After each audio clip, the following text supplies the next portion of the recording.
Bonjour à toutes et à tous. Suite à la prise de parole de Madame Étoin sur la motion adoptée à l'unanimité en soutien aux entreprises vivant de grandes difficultés face à la hausse des prix de l'énergie, je souhaite étayer mes propos d'hier soir en réponse aux échanges de Madame Étoin et de Monsieur Bricout. Ils se sont donc chamaillés pour savoir lequel des deux était le plus hypocrite. Et dans les faits, Coupe du Monde oblige, j'ai envie de vous dire, c'était un match nul. Je suis très étonnée de cette embardée de Madame Étoin contre la famille Bricout, elle qui, d'habitude, est si prompte à les défendre.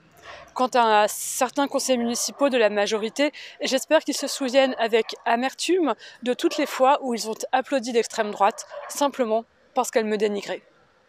Que ce soit Madame Étoin ou Monsieur Bricout, ils ne sont ni l'un ni l'autre en situation de vouloir travailler à trouver des solutions.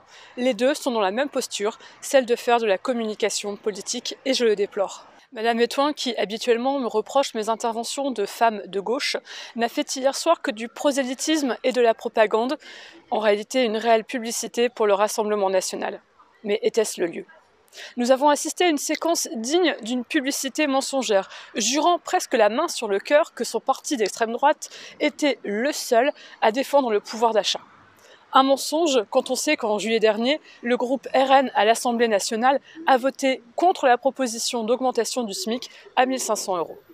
Mensonge supplémentaire lorsqu'elle dit que son parti est le seul à soutenir les entrepreneurs, puisque lors du vote du budget 2023 du Conseil régional, dont elle est élue, elle et son groupe n'ont apporté aucun soutien aux entrepreneurs ou aux plus démunis, mais voulaient faire des économies partout, et notamment sur l'aide au développement économique. Pour ma part, je ne comprends pas que l'on puisse utiliser les drames vécus par les entrepreneurs pour faire de la récupération politique, tout comme ils avaient eu le mauvais goût de le faire, M. Bricout et Mme Étoin, au printemps dernier avec le drame de Buitoni.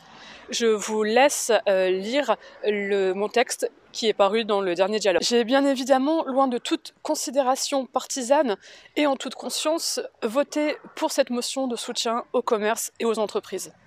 Une chose est sûre, la solution à nos difficultés n'est ni dans le rejet de l'autre, ni dans le populisme, ni dans la facilité, ni dans le mensonge, mais bien dans la cohérence, la solidarité et dans l'investissement au service des autres et non pas de sa propre cause.